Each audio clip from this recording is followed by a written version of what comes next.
You cross a lot of bridges on the Alaska Highway. So if you're afraid of heights, it's probably not the road for you. But at Whitehorse, you have to make a decision. Do you stay on the Alaska Highway, or do you take the Klondike Highway and the top of the world?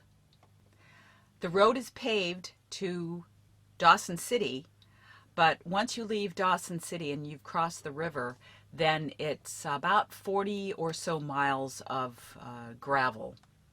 And it's really not too bad. In fact, the worst parts I thought were once we crossed the Alaska border and it was on the American side. After leaving Whitehorse, our first night of camping was at Moose Creek Campground. It's another Yukon campground. They're $12. They're quite a bargain and quite nice. So if you're looking for a spot between Dawson City and Whitehorse, that's a good spot to stop. That then put us within just a few hours of Dawson City, so we got there in the morning. When you get to Dawson City, you want to check in at the visitor center. They have water around back, so if you need water, you can get potable water there.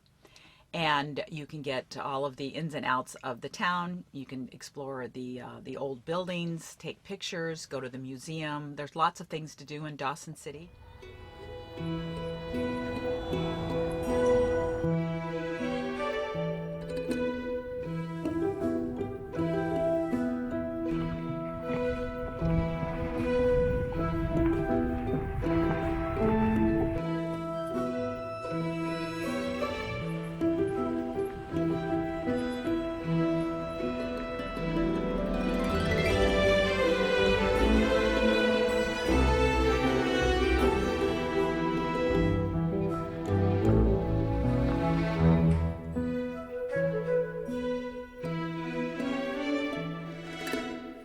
But we were pretty tired, so we actually, after just spending a few hours in town, we took the ferry across the river. Now the ferry is interesting. It's free, but you need to know that you can get long backups, especially if there's a caravan of RVs coming in, because the ferry carries about 8 vehicles, but if it's like a Class A that's towing a vehicle, then it will only carry 2 of those. So if you have, a backup of that sort of thing, then you can wait many hours. In fact, we spoke to someone who said that they had waited 8 hours to cross the ferry. Now, we didn't have to wait at all.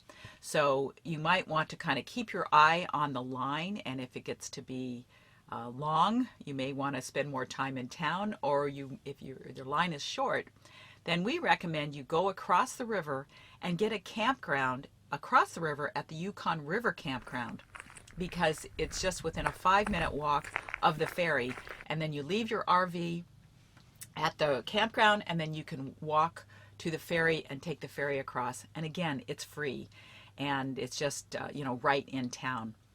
So that night we decided to go back to town and take in the Diamond Tooth Gertie's show.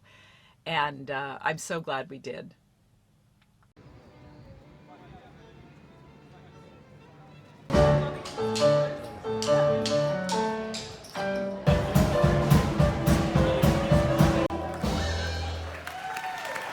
We had an interesting conversation with the couple next to us who was also from California. And they were actually on a cruise, and the cruise they charter a 737 and they fly people into Dawson City for 2 nights. I had no idea that airport could handle 737s, but they were also at the show, and they were telling us about the way the different towns that they had been to. They travel by train and by bus and also this little flight. But it just got me thinking, with all that money you're spending on a cruise, you could rent an RV and see Alaska and the Yukon in a much more intimate way. So it's just something to think about for those people who love cruises. But we also had the opportunity to speak to the gentleman next to John, who is a local. He's a First Nations leader. I'll call him a leader. I don't know what they call their tribal leaders. But we had a really interesting conversation with him. How traditional storytellers in the past has always been is that you had to tell the stories verbatim because it's not your story. It belongs to the past. So the stories I share now is at least 4 generations or more old. So Taicho began telling his stories, but I'm sure he got it from elders before him. And it was passed down to his sons, Copper Jack, in my case, my grandpa, and then to Billy Jack, my dad, then down to me, and I'll pass it down to my son. And then after the show, I spoke briefly with the young woman who played the role of Diamond Tooth Gertie. John and I just came out of Gertie's. What's the name of the place? Diamond Tooth Gertie's, and we watched the show, and it was a lot of fun. And this is what do they call the person who... I'm Gertie. I know, okay, this is Gertie. And she's the one that does most of the show with her 4 can-can girls, Yes. I guess. And so tell us what, you have 3 shows a night. Yeah, we have 3 shows a night at 8:30, 10 o'clock, and midnight. And each show's a little different, but we kind of start with the jazzy tunes, and then by midnight we start rocking out and doing some pop songs and have tons of fun. So if you're in Dawson City, come to Gertie's, 3 shows a night. Here we are, Dawson City. What time is it? I don't know, I'm tired. It's 9:30. 9:30, and what's that? It's the frickin' sun!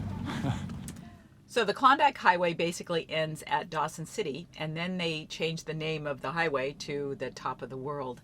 And it's so obvious why they call it Top of the World. You really feel like you're on the top of the world. Now, there's a number of fires here in Alaska, and so a lot of that smoke was blowing into the area. So it obscured some of the views you had, but it was still absolutely gorgeous and very little traffic. Again, there are some points where if you were afraid of heights, then this is not the road for you to take, but it well worth it for everyone else. And there's very little traffic, so there was not a lot of rock being kicked up to crack your windshield.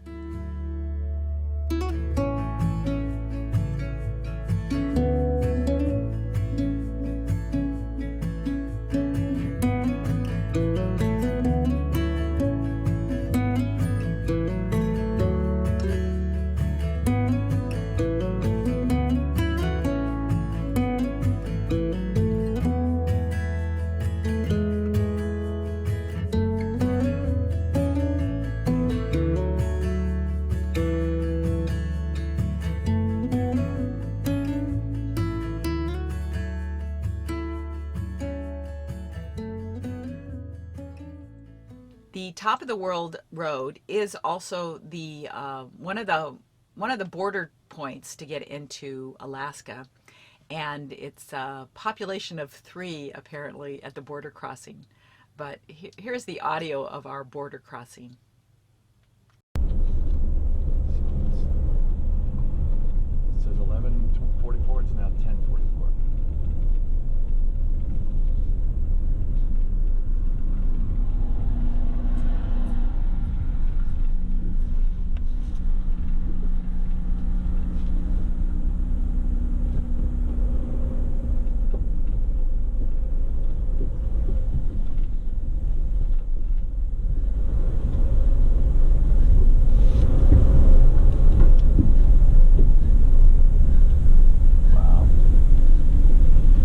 Pretty exciting.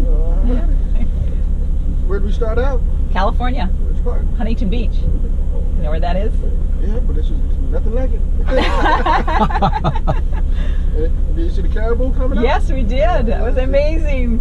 Yes, if you see any of them down there, someone's calling all the wildlife. Oh, Look like reindeer. Where's Santa? same family. They're biologically or DNA. You can't tell the difference. Yeah. Now we want to go to the North Pole. All right. So you can get North Pole, Alaska. Yeah, exactly. Any firewood with you today? No. Firearms? No. All right. Fresh fruit? No. Oh, I'm trying to fresh bring any of fruit. that We have California oranges up here. no. We have an apple we bought in Supermarket. yeah. All right. With the apple, when you eat them, just make sure you put Yes. them in the trash can. Toss them out. All right. Just a moment. All right, here we go. Do we get it? Do you guys stamp it or anything so we know we came through this border? Well, what we have is a one that says No, Poker it's- Creek with a caribou on it that we can put in there. If Oh, you'd can like. you? Oh, that'd be awesome. Thank you. Thank you. There we go. Thanks so much. All right. And now it says 3. Is it really just 3 of Yeah, you? 3 officers. Okay. No, Okay, no then family? They'll come up and visit, but they don't really want to stay with us as long as we stay up there. We're up here 30 to 45 days at a time. Oh, wow. Wow. So Okay. they'll come for we can go see Dawson. And where do they live? Anchorage. Anchorage. That's a long way. That's right. They said they'll come and visit and then, okay, we've seen it. And after years, they go, no, Dad, we've been up there. Okay. Well, thank you. What a beautiful spot.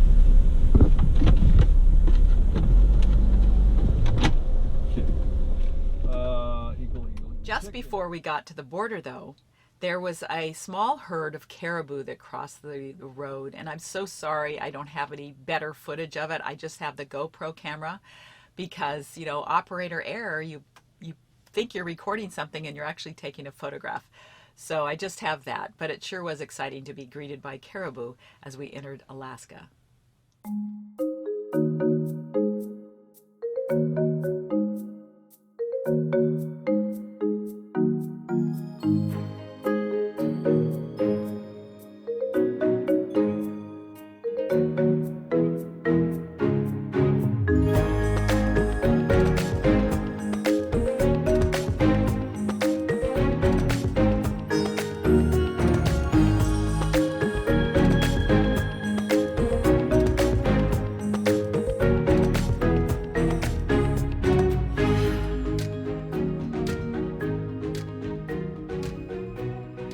Next stop on the top of the world road, or once you're into Alaska, is Chicken, and that was a really fun spot to stop. Actually, Chicken, we thought about spending the night there, but decided not to. They have a gold panning there, and obviously those big chickens that you can have your photograph taken with. But we went to a couple of the gift shops. The first one is the first one you see as you're coming out of Dawson City. It's fine and it's nice, and that's where you check in if you want to camp there.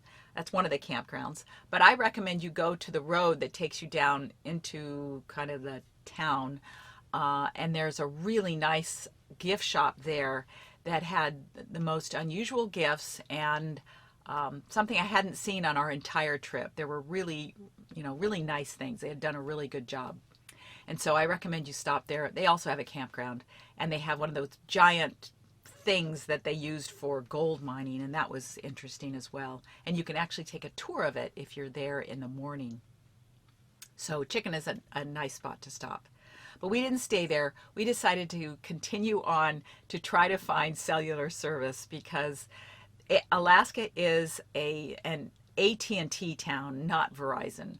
The Verizon towers are few and far between, and they share them with other companies, and we're not sure if those companies throttle you or not, but the service had been pretty... Anyway, so as we were looking for Wi-Fi or internet, we decided we'd stay in an RV park because they always advertise they have Wi-Fi. Unfortunately, it's very, very slow, and it was not able to help me out.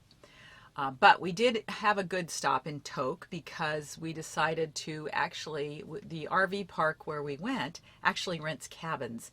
And we decided to rent a cabin and get some of the things done that we needed to do. And that was kind of a nice opportunity to kind of get recharged and clean the van and do all those things you need to do on the road, whether you're living full-time or you're traveling long time. We were checking into this RV park, and and I thought, well, they have cabins here. Maybe they'll have a cabin and we could rent a cabin and then do all of this stuff all at once, take care of it. And so we did that. We rented a cabin. It was $150, and they had a refrigerator in the cabin, so we can move all of our food into that fridge and then deal with the refrigerator defrosting. Okay, that did not take very long, and now it's ready to go back together. The other thing that we wanted to be sure to do was to clean the van outside. In Canada, they use calcium carbonate on the roads to keep the dust down, and that can form kind of a cement on your car. So we wanted to get that cleaned off as soon as we could. So we stopped at a car wash. Well, we stopped at the Chevron, and they have some facilities for washing off RVs. In fact, this community calls itself the RV wash capital of the world.